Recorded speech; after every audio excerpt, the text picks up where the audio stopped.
mercredi aujourd'hui. Ben oui, mercredi, c'est le jour des petits et puis le jour d'un petit aussi, vous allez voir, dont on va parler tout à l'heure. Mais qui est ce petit? Il habite dans le Var.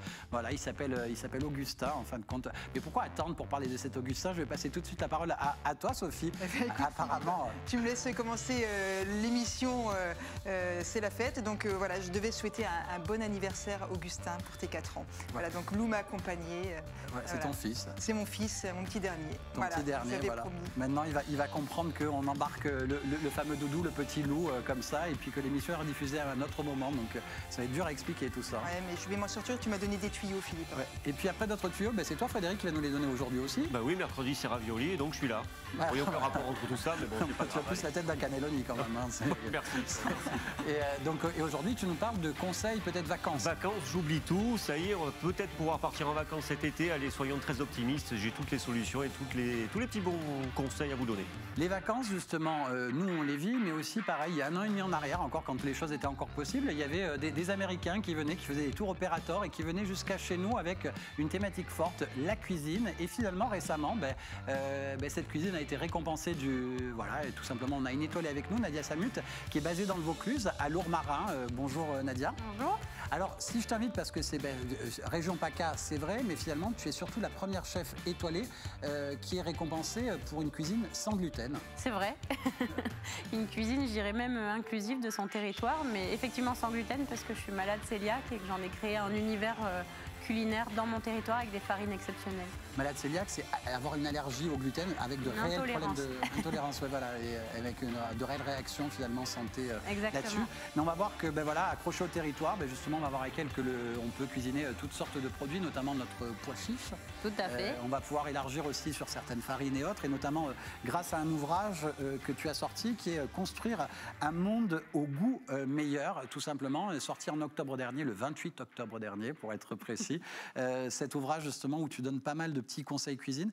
J'ai bien aimé ce mot là que tu as dit, justement, c'est pas que, voilà, tu as de la chance d'être repéré pour cette cuisine sans gluten, mais c'est pas, je veux dire ça parce que tu vas y avoir, par rapport à ton intolérance, justement, une certaine sensibilité, mais derrière ton univers, il est rempli d'autres choses que simplement le sans gluten. Oui, c'est une cuisine en conscience, je dirais, qui est une cuisine de l'instant, qui s'ancre dans son territoire. D'ailleurs, quand je voyage à l'étranger, je demande toujours d'arriver quelques jours avant pour aller justement m'ancrer dans le territoire dans lequel je me trouve et aller m'inspirer au travers de ma cuisine, bien sûr, et des intensités que je mets dans cette cuisine. Mais moi, ce qui me touche, c'est le territoire et l'agriculture et ce que font les hommes là-dedans pour m'inspirer. Là, derrière, il y a ce mot ancrage, en tout cas, j'ai envie d'y rester parce que cet ancrage-là, derrière, actuellement, on le voit. C'est-à-dire que récemment, la semaine dernière, tu faisais aussi des stages, justement, vendredi dernier, si je ne dis pas de bêtises. C'est-à-dire que derrière de cette cuisine, tu l'élargis à d'autres choses, une forme de conscience, tu l'as employé le mot, avec connecté peut-être à une forme de spiritualité. Oui, c'est ça. Moi, je parle de restauration au sens du XIIe siècle. En fait, je restaure. Donc, je restaure le corps, la terre, au travers du travail agricole et l'esprit. Donc, c'est une vraie pensée pour l'autre. Et je parle toujours, en fait, de dire, moi, chez moi, il n'y a pas de service, il y a de l'attention. Donc, j'essaye d'être la plus attentionnée.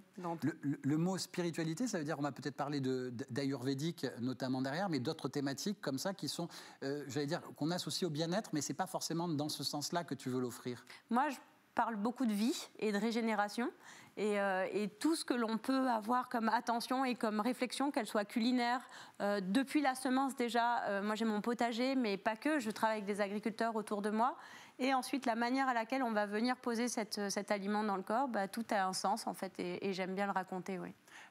On a parlé de cuisine sans gluten, Sophie, et quand elle disait qu'elle était cœliaque, moi j'ai dit allergie, elle lui dit non, intolérance finalement. Alors allergie, intolérance, mais il faut bien différencier donc la maladie cœliaque de la sensibilité au gluten. Et effectivement, de plus en plus de personnes sont sensibles au gluten, c'est-à-dire que le gluten va inflammer les intestins. Donc les répercussions santé ne sont pas les mêmes qu'une maladie cœliaque, mais voilà, ce qui finalement pousse beaucoup de personnes à rechercher une alimentation différente, puisque je rappelle, le gluten, en fait, c'est une protéine du blé. Et ce gluten, il n'est plus du tout le même qu'il y a des milliers d'années, parce que l'homme est passé par là. Et puis, l'agroalimentaire est finalement finalement à transformer le patrimoine génétique du gluten. Donc on se retrouve avec un gluten qui est de plus en plus mal digéré. Voilà. La chose qu'on va retrouver dans les farines dites de blé notamment, et c'est pour ça que toi tu as travaillé avec des farines, et notamment on le voit dans ton ouvrage, avec des farines qui sont finalement beaucoup plus riches, parce que la farine, c'est la farine de pois chiche, la farine de châtaigne notamment. De riz aussi. En fait, moi, j'ai tout de suite investi dans un moulin parce que je me suis dit, il va falloir que j'ai la farine que je veux vivre et que je veux ressentir.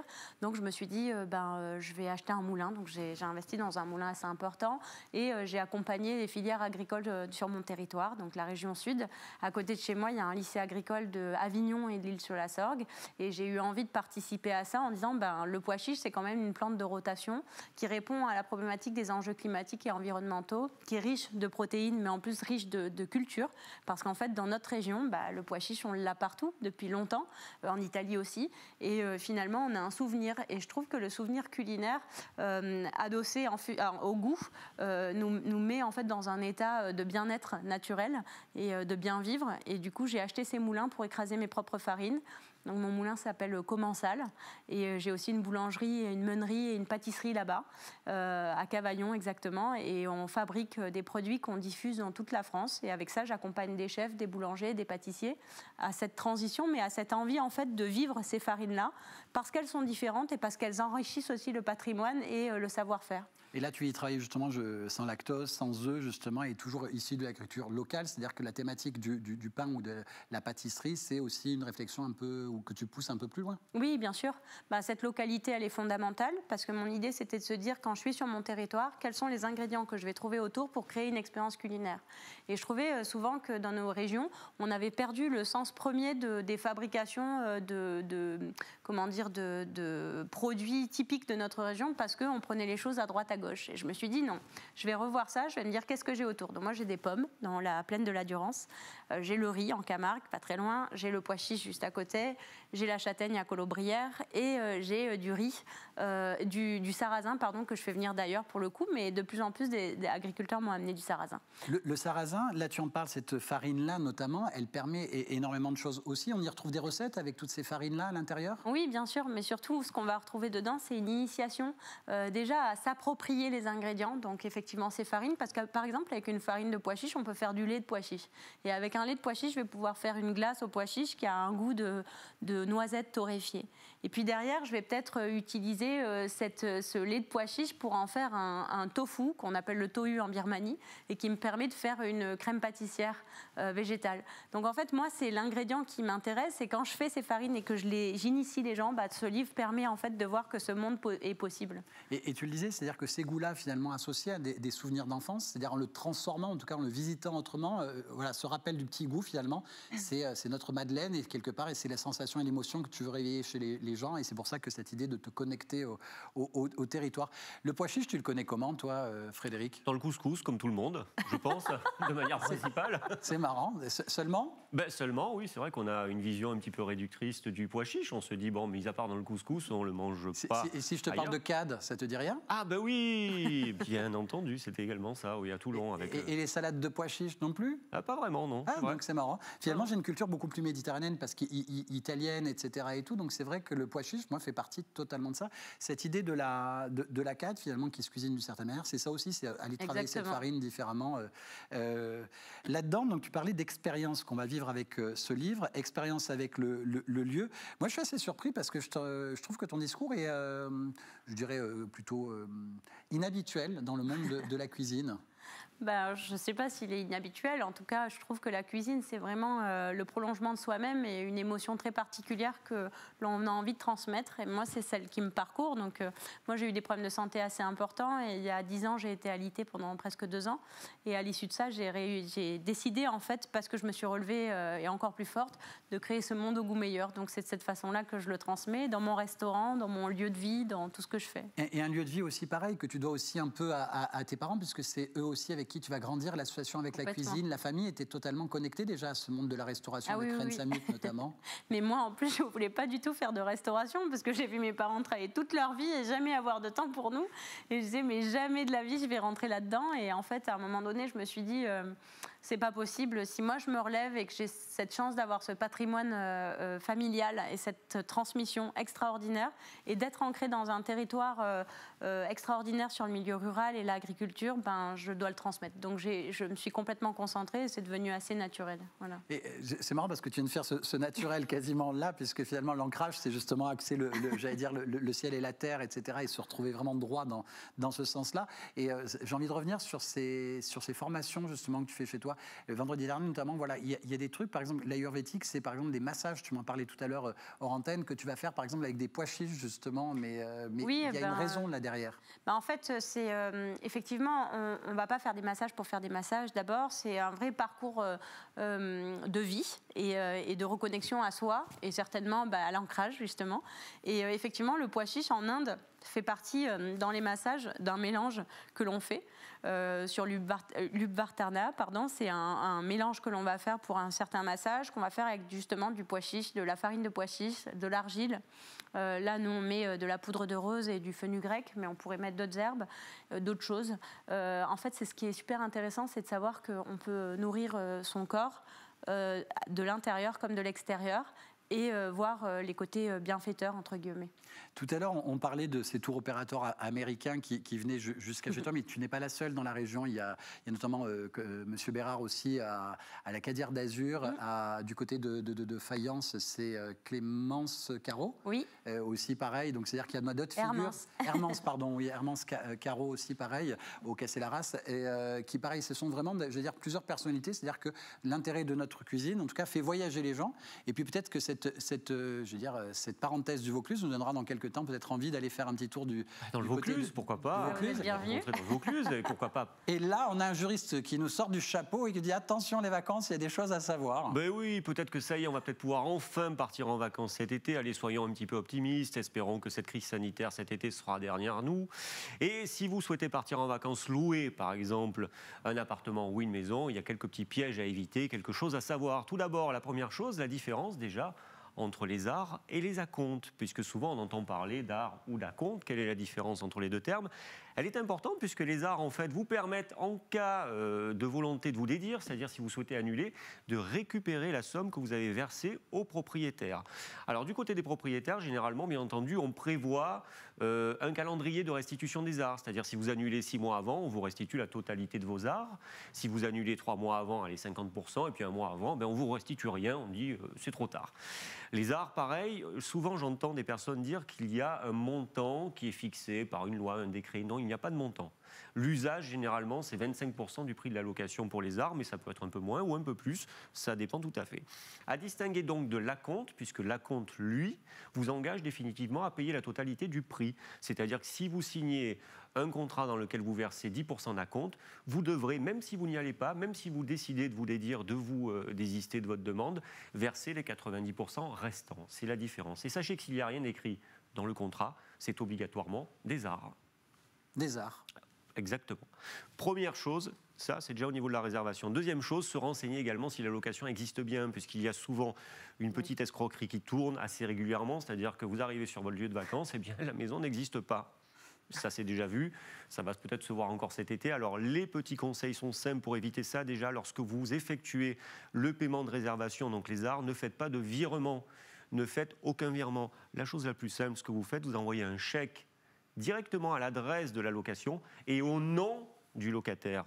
Comme ça, vous êtes certain que la location existe bien. Et puis, avec actuellement les moyens que nous avons, petite connexion sur Google Street View, vous tapez l'adresse et vous regardez si la maison ou le lieu existe bien aussi. Mais n'envoyez rien par virement, chèque, à la bonne adresse et au nom du propriétaire. Ces fameux arts, tu verras, demain on en parlera avec Laurence Cananti, justement. On va parler notamment de ces fameux arts. Justement, les professionnels du tourisme sont en train de se poser la question s'il est vraiment nécessaire ou pas finalement de les demander. Donc peut-être que demain il y aura des solutions justement pour éviter de demander des arts, puisqu'il y a tellement beaucoup d'annulations. Et aujourd'hui, c'est les recevoir, les annulations, etc. Donc voilà, donc la CCI travaille justement un peu à réfléchir autrement. Donc peut-être que demain il n'y aura plus d'arts à verser. Exactement. Et puis dernier petit conseil, si vous arrivez sur le lieu de vacances et que la maison avec vue sur la mer se transforme avec une maison vue sur un bel immeuble, Que faire dans ce cas-là? Gardez bien toujours la photographie de l'annonce. Vous faites une photo de l'annonce que vous avez trouvée en ligne. Sur place, la meilleure des choses, ce serait de faire un constat d'huissier, mais c'est un peu cher, 350 €. Deuxième chose que vous pouvez faire, prendre le maximum de photographies. Et ce que vous faites sur la photographie, vous gardez en arrière-plan une photo du journal quotidien. Ça permet de dater plus ou moins la photographie, de savoir qu'elle a été prise au moins à cette date. Et dernière chose également, nous avons beaucoup de clients qui viennent nous voir en cabinet d'avocat en nous prenant une photo d'un coin, d'un mur, d'une moisissure, mais on ne sait pas où c'est. Donc essayez de prendre la photo en situation, dans son contexte, qu'on puisse repérer l'intégralité de l'appartement ou de la location pour savoir que c'est bien là que vous avez trouvé la moisissure. Finalement, une photo large et une photo gros plan. Voilà, les deux photos, sinon on aura un petit peu du mal après à vous défendre. Bon, ben, merci beaucoup. Ça, c'est des petits éléments tout bêtes. On revient à Nadia Samut, justement. On va repartir à Lourmarin, dans un joli lieu. Comment s'appelle ton endroit, au fait? Ça s'appelle l'Auberge La Fenière. Alors, cette auberge de la Fenière, est-ce qu'on peut parler aujourd'hui de mot écolieu? Est-ce que ça serait peut-être ça? Parce que moi, je trouve marrant, parce que tout à l'heure, quand tu parlais du moment où tu as été, je veux dire, alité, et tu t'es posé des questions, je crois que personne croyait à l'époque à ton projet. Et finalement, de personne aujourd'hui avoir transformé ça en un écolieu.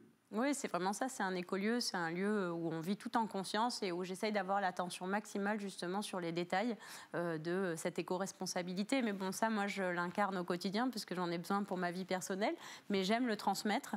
Et il faut savoir que dans le métier, en tout cas dans mon métier, jusqu'à maintenant, c'était pas non plus la chose la plus évidente, parce que c'est comme ça, parce qu'on l'apprend pas dans l'école hôtelière forcément, parce que il faut tout transmettre et donc mes collaborateurs viennent chaque année apprendre de plus en plus ces manières de faire, ces manières de cuisiner, mais pas que. Il y a des manières aussi de conserver les aliments. Il y a plein de choses comme ça pour éviter d'utiliser du plastique ou ci ou là. Et tout ça est une réflexion globale dans ce lieu, oui, écolieu. Tu as un label opération d'intérêt régional aussi, donc la région est derrière toi. On a parlé tout à l'heure de ce qui se passe avec les tours opérateurs. Il y a le CRTDR, c'est-à-dire le comité régional tourisme. C'est-à-dire que la région aussi a compris que tu avais aussi une valeur pour faire venir du monde, donc faire découvrir pas mal de choses. Des questions peut-être tous les deux à poser. Moi, c'est peut-être de la cuisine et donner des exemples de plats peut-être. Alors, sans donner d'exemple, moi je trouve que votre exemple est magnifique parce que vous démontrez qu'on peut manger sans gluten en se faisant plaisir. Parce que je suis toujours effarée par le nombre de personnes qui viennent me voir et qui s'improvisent sans gluten pour une raison ou pour une autre. Et du coup, qui vont aller acheter plein de choses, des produits ultra transformés, les petits gâteaux sans gluten, les farines. Et en fait, on se retrouve avec des aliments qui ont une liste astronomique d'ingrédients avec des additifs, des conservateurs, alors que finalement, quand on a compris que la farine de sarrasin, la farine de pois chiche, quelles céréales, le quinoa, comment finalement cuisiner ces produits bruts en des plats qui sont savoureux. Donc, c'est la bonne transition pour donner des exemples d'eux. Notamment, il y a un dessert qui est signature chez toi. Oui, Paris-Lourmarin. En fait, j'ai travaillé pendant longtemps à raconter justement l'histoire de la pâtisserie française et j'avais pas du tout envie de penser que tous ces codes de la belle pâtisserie et des techniques aussi qui avaient été mises au point par les pâtissiers pendant tous ces siècles ne pouvaient pas être élevés à ce niveau-là pour une cuisine dite entre guillemets sans gluten. Donc j'ai travaillé effectivement la pâte à choux avec une farine de pois chiche justement et riz de Camargue et avec un craquelin par-dessus noisettes et sarrasin. Et à l'intérieur j'ai fait une crème de praliné montée avec un tofu de pois chiche que j'appelle le tohu donc et un beurre végétal que je fabrique donc complètement émulsionné, très crémeux, totalement végétal. Et en fait, c'est une expérience en soi, donc c'est là mon travail et mon intérêt, oui. Des réactions, je ne sais pas, d'autres choses, non? Moi, j'en rêve, ce sera un Brignoles Lourmarin plutôt qu'un Paris-Lourmarin. Je vous attends. Non, mais en plus, c'est pas très loin de chez nous, on est dans le Vaucluse, on est proche de Lourmarin, on est tout à côté de...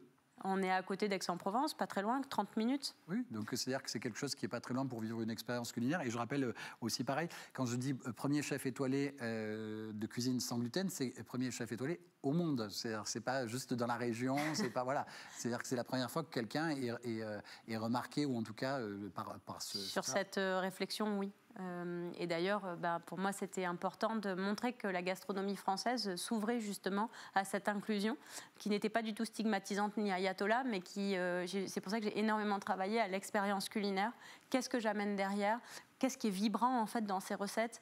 On parlait du pois chiche, moi je fais une galette de pois chiche que j'aime beaucoup, qui est entre une soca et une cade, voilà, comme ça, et j'adore travailler le légume cuit, cru, le pickles que je fais, les herbes et tout ça, pour amener les gens dans un jardin qui évolue tout au long de l'année, puisque en fait notre potager évolue, et du coup on va goûter cette saisonnalité, on va goûter les légumes dans leur intensité, et puis derrière tout ça on a quelque chose d'assez traditionnel finalement, qui est comme la farinata en Italie, quoi. Donc voilà, c'est des touches de va-et-vient. C'est marrant parce que c'est vrai que tout ce bassin méditerranéen le connaît, le pois chiche, de manière différente. On parle de la farinata, qui est finalement celle qui a inspiré la soca, la panis, la cade, etc., avec la venue des Italiens. Mais derrière, quand on va en Ligurie, justement, on va découvrir que ces sortes de cade, etc., se travaillent avec les légumes. C'est-à-dire pendant la cuisson, on va parsemer, par exemple, de carottes râpées, d'autres choses. Et pour eux, c'est-à-dire il y a des centaines et des centaines de recettes avec cette farine de pois chiche, tout simplement. Donc, mais nous, on n'a pas cette habitude-là. Donc, finalement, c'est de prendre des habitudes qu'on retrouve partout dans le bassin méditerranéen. Mais oui, mais par exemple, moi j'ai travaillé,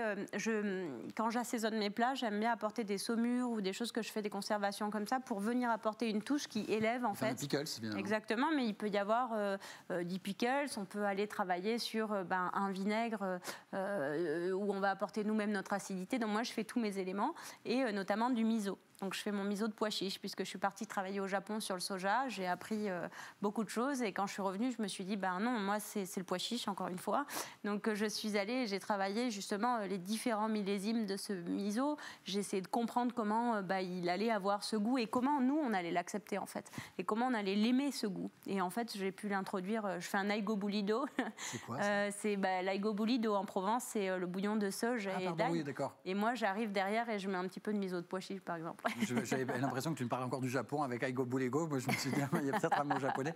Ce qui est intéressant sur ce pois chiche, c'est qu'il est connecté. C'est-à-dire que derrière, dans le cycle de l'agriculture, c'est-à-dire que ce pois chiche est là à un moment où il n'y a rien. C'est-à-dire la terre ne nourrit pas, c'est la période où, et mettre le pois chiche dans cette période de cultivation, ça permet en fin de compte de nourrir la terre, de lui donner quelque chose. Ses racines, au bout de 3 ans, en plus, elles transforment, elles donnent vraiment énormément d'éléments nutritifs aux autres plantes. C'est-à-dire qu'elle a en plus un intérêt qui est réel aussi pour l'agriculture et éviter de mettre des engrais chimiques et autres. Bah oui, bien sûr. Mais c'est un vrai travail de régénération. C'est pour ça que je parle de la terre, du corps et de l'esprit. C'est vrai que ce pois chiche, au sens large du terme, aussi bien les protéines, etc., il a une vraie valeur. Et puis en plus, on a la chance d'avoir des souvenirs d'enfance dessus. Cet ouvrage, il est paru aux éditions Actes Sud. Je rappelle son titre, Construire un monde au goût meilleur. Vous allez voir en plus dedans des photographies qui sont sublimes. Et puis comme tu le disais, c'est une manière aussi, c'est nous accompagner petit à petit vers une nouvelle forme d'expérience. Parce que derrière, c'est un peu aussi raconter des bouts d'histoire, tu partages des choses, c'est pas de la recette non, donnée pas du tout. C'était vraiment pour essayer d'amener les gens dans ce monde que je savais certainement peut-être différent par ses préceptes et sa volonté d'explication, mais il m'était obligatoire de raconter ça parce que effectivement je pratique le métier d'une façon un petit peu différente et sans critiquer le reste parce que j'y suis née aussi, mais ça s'explique, donc il fallait que je le fasse et je suis déjà sur un deuxième livre qui est beaucoup plus culinaire du coup. Moi j'ai découvert une de tes recettes et je te l'ai dit tout à l'heure hors antenne, c'est une recette par une amie qui est venue jusqu'à chez vous et finalement elle a essayé de reproduire la chose, c'est-à-dire que tu peux travailler notamment des gâteaux au chocolat d'une manière complètement différente aussi. Oui, bien sûr. À l'huile d'olive, je pense qu'elle a... Oui, tout à fait, c'est celui-là. Oui, huile d'olive, chocolat, ça marche très bien ensemble. Après, il suffit de trouver les équilibres de farine. Moi, par exemple, j'ai créé des assemblages, j'appelle ça des assemblages, comme dans le vin, par exemple, des assemblages de farines différentes qui me permettent d'avoir un équilibre particulier et que, du coup, n'importe qui peut utiliser sans se dire, oh là là, quand je fais avec cette farine de châtaigne, il n'y a jamais rien qui marche. Et ça, c'est difficile, en fait, et je le comprends tout à fait. Donc, pour faciliter ça et donner l'envie, j'ai créé ces assemblages de farine où j'en ai certains autour du pois chiche, d'autres autour de la châtaigne, d'autres autour du sarrasin. Et en fait, avec ça, on peut tout choisir son univers. Et là-dedans, je conseillerais celui autour de la châtaigne, parce que châtaigne et chocolat, c'est très, très joli. Et l'huile va vraiment remplacer, finalement, le beurre et d'autres ingrédients qu'on y met à l'intérieur. Et ça va amener une onctuosité, une bien saveur et un parfum qui est... Voilà. Et on n'y pense pas forcément à mettre de l'huile d'olive. Oui. Surtout il y a une belle quantité à l'intérieur. Oui, mais en fait, moi je dis toujours que je ne remplace pas, je ne substitue pas d'ailleurs, je m'inspire de l'ingrédient que j'ai devant moi. Donc effectivement, l'huile d'olive, il va falloir en avoir. En plus, dans la cuisson, ça rôtit presque un petit peu le gâteau. On trouve que même il y a un petit côté craquant et croquant au-dessus. Donc il faut maîtriser effectivement ça aussi. Mais le but, c'est de ne pas remplacer. Le but, c'est pas de remplacer. Par contre, on va aller si vous voulez en savoir plus sur toute la programmation et sur tout ça et sur la demoiselle, n'hésitez pas à aller sur aubergelafenière.com. Puis je rappelle que c'est une jolie figure de notre région, voilà, à découvrir du côté de Lourmarin. À une petite demi-heure d'Aix-en-Provence, elle nous disait. Donc apparemment, toi, tu vas faire un Brignoles Lourmarin très bientôt. Ah, je pense très très vite, oui. Parce que j'ai hâte de faire ce voyage culinaire. Si tu veux un chauffeur, il y a Frédéric, je crois. Ah, écoute, allez, on va faire un... Moi, j'ai appris plein de choses en plus aujourd'hui. J'ai qu'une envie, c'est de venir déjeuner chez vous, franchement. Je serai là. J'ai appris plein de choses. Toi, tu as appris qu'on pouvait faire la cuisine. Oui, déjà, premièrement, qu'on pouvait faire de la cuisine, oui, parce que moi, ça... tous les week-ends, on peut venir séjourner chez nous maintenant, et jusqu'à ce qu'on réouvre notre salle de restaurant. Merci beaucoup à Nadia Samut, merci à Sophie, merci à Frédéric, merci à toute notre équipe. Un petit merci aussi à Cécile qui est en coulisses aussi.